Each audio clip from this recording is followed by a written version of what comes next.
dua orang ini yang paling belakang hilang katanya. Oh, hilang. Ya akhirnya ditunggulah sampai pagi. Paginya baru ketemu mereka berdua. Yang satu katanya tidur di atas pohon. Wah, dia bisa di atas pohon Nah lah. itu dia. Terus Yang satu di atas pohon, yang satunya lagi kayak dikubur gitu. dikubur. Gua nanya nih ke si B, Mm-mm. lu tadi kenapa kayak gue tahu nih kayak tadi malam lu bilang gue tahu nih kenapa nih gitu. Kenapa tuh? Nah rupanya dia nyadar katanya. Lu tahu nggak sepanjang jalan kita kenapa gelap banget sampai 1 kilometer itu jalan? Kenapa tuh? Kenapa tuh? Rupanya daerah Patak 9 itu kok pernah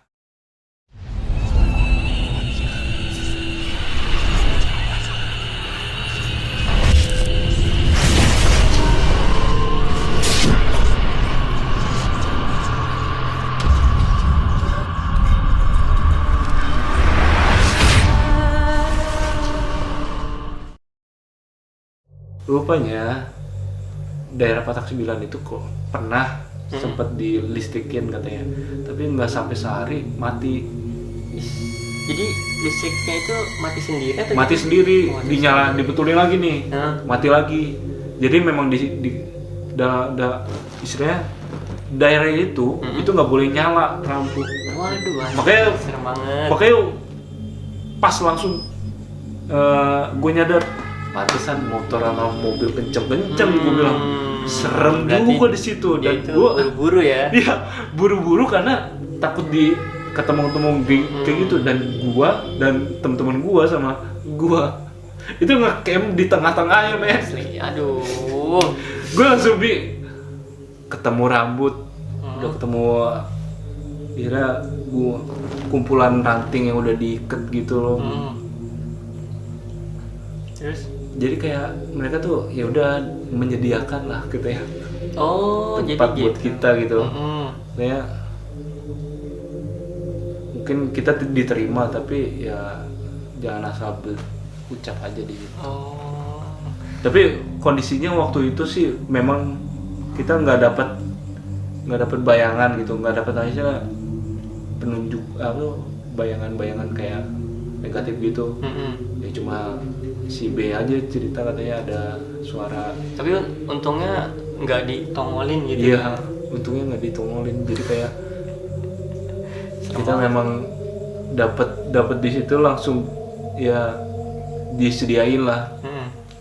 Mungkin waktu rambut itu dia mau nunjukin bahwa gua ada nih gitu. Saya ada. Gitu. Notis lah istilahnya. Ya, atau notis lah, nih, gua jangan ada. jadi mau usah ngomong yang enggak, ya udah gitu. Jadi ya kondisinya memang dari awal jalan yang pagi itu, jalan itu kalau lagi pagi itu jalan motor pelan aja, tapi kalau malam kenceng-kenceng dia. Dari arah yang gelap yang 1 kilo itu sampai titik terang yang baru pelan gitu. Jadi pas gelap langsung bunyi. Asli. Karena mungkin udah takut orang gitu. Gila, maksudnya Pemerintah juga udah gelap gitu loh. udah usahain katanya kemarin tuh. Tapi ya mati lagi. Mati lagi. Memang kayak daerah itu emang nggak boleh terang gitu. Oh, jadi gitu. Terus selain itu ada lagi nggak maksudnya yang Sebenarnya gue cerita gunung itu paling banyak tuh dari orang tua. Tapi ada satu lagi cerita dari teman gue, sebut inisialnya S gitu.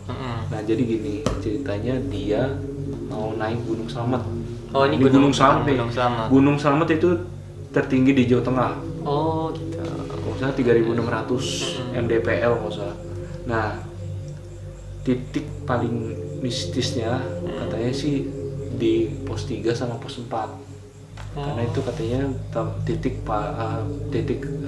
orang memuat tuh kayak betapa atau tempat orang pesta pora. Pesta pora bukan orang pesta pora gitu. Iya, gue pernah dengar juga katanya, maksudnya di gunung itu kayak ada apa ya?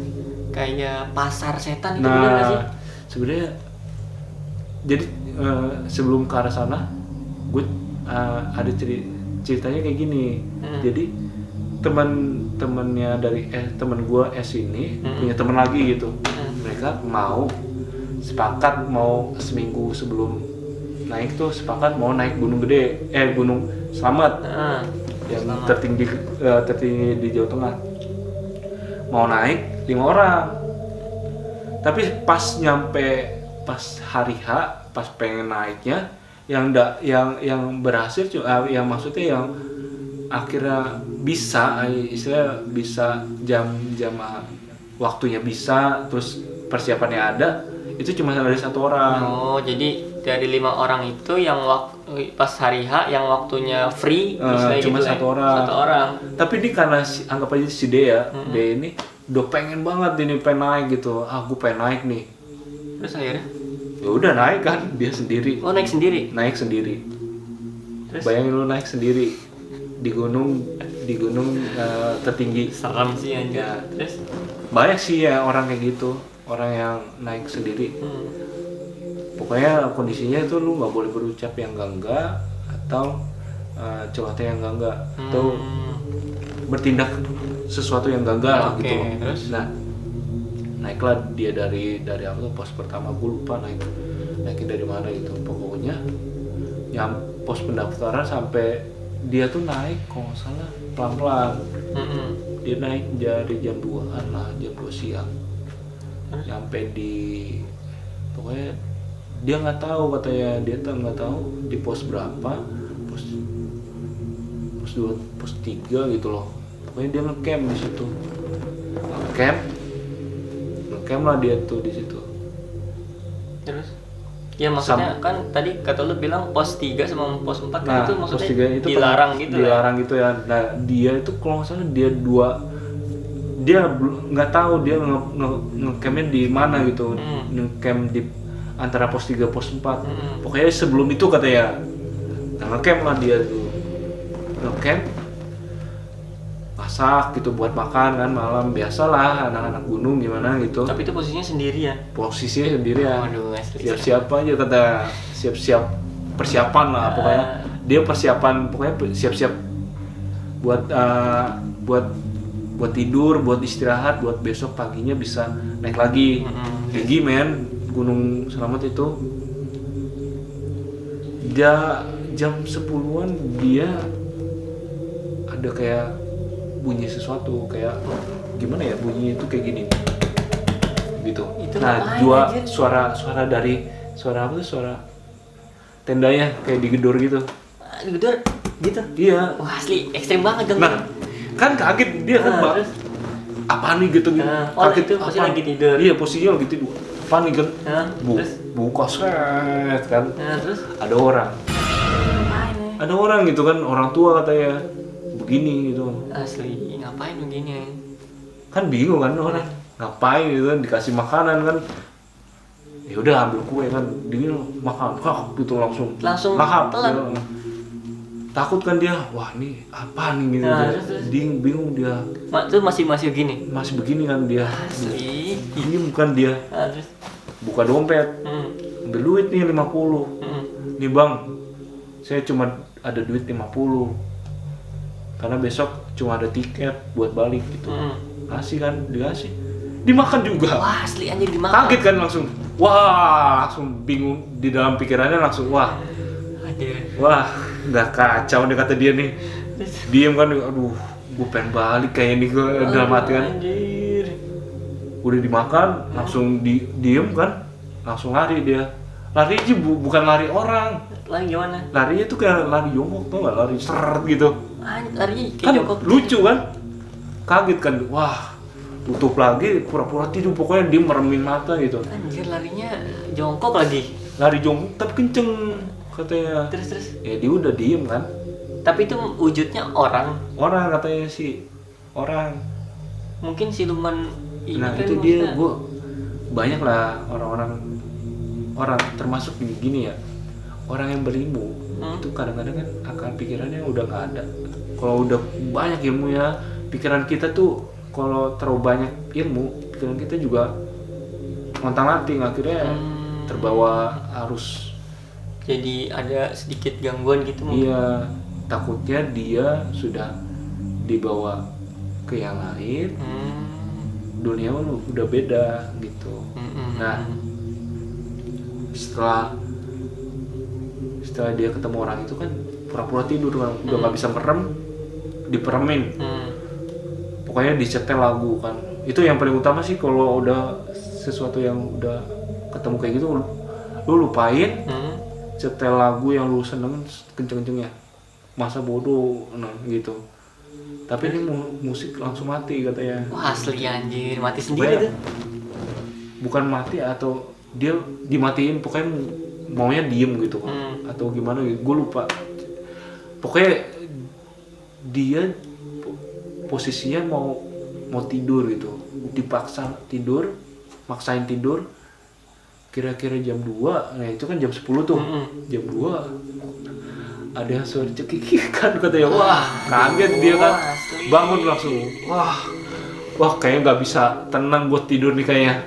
Udah langsung dibuka atau carrier-nya, masukin seadanya, barang yang penting dibawa. Anjir, itu pakaian dilempar. Dia apa dengar cekikan maksudnya ditongolin nggak gitu?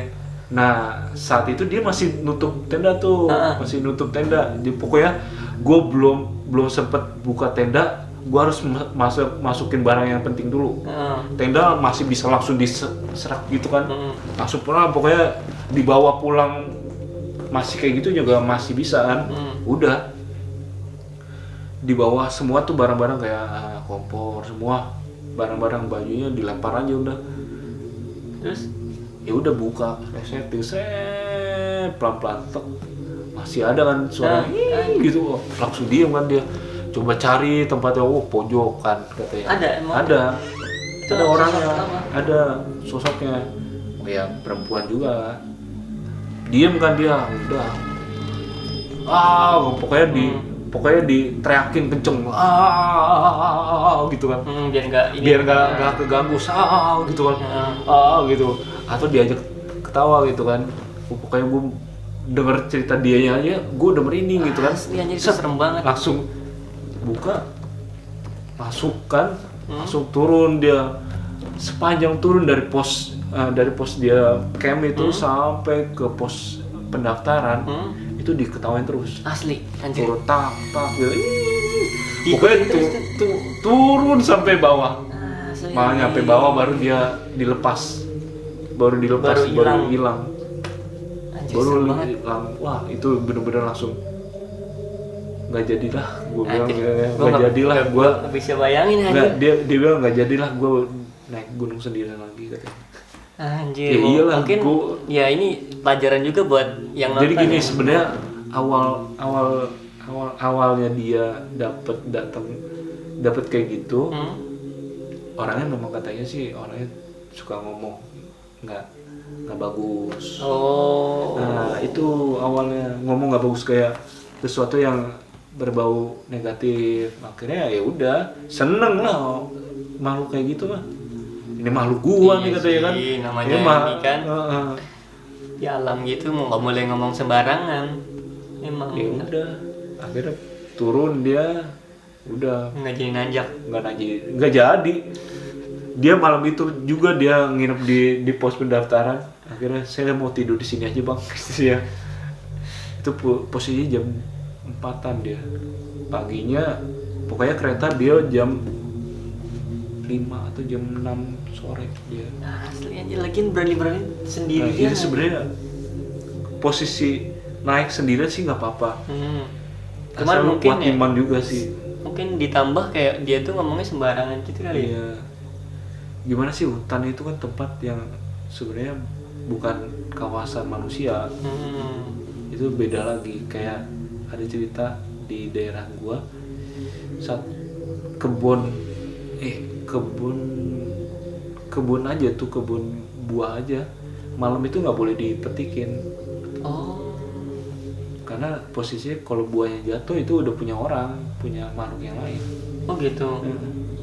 Paginya buat kita, kayak buah durian gitu. Kalau gua kan orang Sumatera Selatan, Palembang. Nah legenda di tempat gua tuh harimau putih. Nah dulu ini kasus lagi ke bokap gue nih ya. Kenapa tuh? Maksudnya isunya ke bokap gue lagi. Dia dulu pernah diajak bokapnya naik, nah tuh kayak tuh nyari buah durian lah. Kira-kira jam 2 siang dia jalan ke kebun sampai maghrib tuh ngumpulin 1 karung lah, 2 karungan lah, bawa pulang. Maghribnya udah berkumandang, ada saat buah durian jatuh jedek gitu kan, gerbuk gitu. Nah, bokap gue pengen ngambil, dipegang sama kaki gue, jangan katanya, itu udah punya orang gitu yang lain. Besoknya pagi udah kayak itu buah udah nggak ada, tapi kayak ada cakar-cakar gitu loh. Asli, itu apa Itu anjir? makhluk lain lagi itu. Ceritanya banyak sih. Asli serem banget sih anjir. Iya. Kasus kalau negara Indonesia kan memang pulau-pulau kepulauannya legendanya terlalu banyak. Tapi regenerasi untuk penerus dapat ilmunya itu makin dikit. Udah Makanya ini ya. makin legendanya makin sedikit, makin ya udah hilang-hilangan. Udah hilang-hilangan sekarang ya. Ya termasuk makanya kenapa legendanya banyak di gunung, di hutan, di kebun, itu karena tempatnya betapa itu di situ. Tempat orang-orang berilmu, nyari ilmu di situ untuk mengkhususkan diri. Kalau ilmunya putih ya mereka menyatu dengan alam, kalau ilmunya gelap ya lain cerita itu. Makanya itu begitulah. Terus mungkin ada yang mau dibagiin atau cukup sampai sini nih? Ya sebenarnya jangan takut sih sebenarnya, jangan takut sama naik gunung. Ini Gak usah pesan. takut sama naik gunung. Ada pesan ya, ada pesan. Sebenarnya naik gunung tuh tempatnya enak kalau posisinya kita suasana hati kita enak gitu. Terus biasakan kalau tubuh lagi kotor, kayak misalnya cowok nih kan sering kan masturbasi. Itu jarang, mandi wajib. Itu tubuhnya tuh masih kotor. Masih kotor istilahnya lah ya. Nah, biasanya keganggu kalau udah naik gunung. Nah, termasuk perempuan Perempuan mungkin yang lagi haid gitu ya. Iya, kalau perempuan yang lagi belum bersih, biasanya kan darah yang paling khusus itu paling seneng mereka tuh, paling kotor. Soalnya kan kayak kotor gitu lah ya. Udah kotor, keluarnya dari alat kemaluan. Nggak ada. Serem sih emang. Hindarin pokoknya lah yang kayak gitu ya. Sesuatu yang buruk-buruk jangan dibawa dulu lah ke atas. Nah, terus juga Bicara ngomong itu nggak boleh gitu. Nggak boleh asal-asalan. Sebenarnya enak sih naik gunung tuh. Kalau lu punya kebiasaan baik di atas, lu kayak dibantu sesuatu gitu. Kayak contohnya waktu di Gunung Ciremai, banyak penanjak gunung waktu pengen summit dibawa dituntun sama burung jalak. Oh gitu. Karena burung jalaknya emang penunggunya katanya. Dan susah nangkepnya di situ katanya. Burung jalak itu nuntun sampai ke summit katanya. Sampai ke atas. Nah, biasanya gitu. Kalau kitanya baik, dituntun dengan penunggu yang baik. Ya balik lagi ke diri sendiri gitu ya. Tapi kalau pokoknya jangan takut lah naik gunung. Itu paling seru tuh naik gunung. Memang kondisinya kita waktu malam. Waktu malam itu naik gunung karena di kota tuh cahaya terang banget ya. Oh, jadi kelihatan lah tuh langit itu yang paling seru ya, walaupun ada yang ini sesuatu yang ya tergantung diri sendiri memang sih gitu aja. Ya intinya kurang lebihnya kayak gitu sih yang diceritain sama Soe. Iya. Mungkin Gue sih sedikit baru cerita itu. Mungkin nanti ya di lain waktu lah kita dapat ngobrol-ngobrol lagi ya. Banyak ceritanya, banyak lagi cerita lain. Nanti ditunggu nih cerita selanjutnya nih dari Soe. Ya udah mungkin segitu aja dari Kamis Horor episode ke-6. Ke-6 kali ini. buat kalian yang punya cerita-cerita serem juga nanti bisa langsung DM ke gue aja. Nanti kalau menurut gue cerita serem bakalan gue bacain kok di next episode. Ya, ini dulu apa? Suruh yang buat nonton ini jangan lupa subscribe gitu. Iya, subscribe-nya kemana? Channel Mas Jim. Iya, Mas Jim Bros ya, Mas Jim Bros. Subscribe, share, kemudian like juga. Jangan lupa komen juga. Iya, komen juga paling bawah. Oke. Ya, mungkin segitu aja dari Kamis Horror episode ke-6. Thanks for watching this video and see you. Bye bye.